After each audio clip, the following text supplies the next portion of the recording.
आइए नया देखिए, रेडीमेड बच्चा हाँ दिखा रहे, खाली फूक मारना है, 2 बार हाथ सटाएगा, ये पापा कहेगा, मुट्ठी बनने खोली और रोना चालू हो जाएगा, खाली हवा मारना है।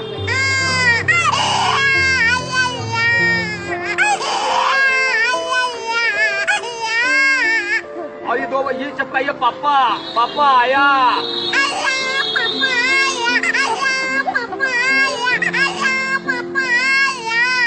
खाली पापा आया भी आता है,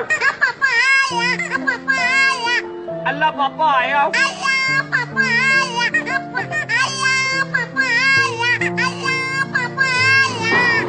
चाचा भी है,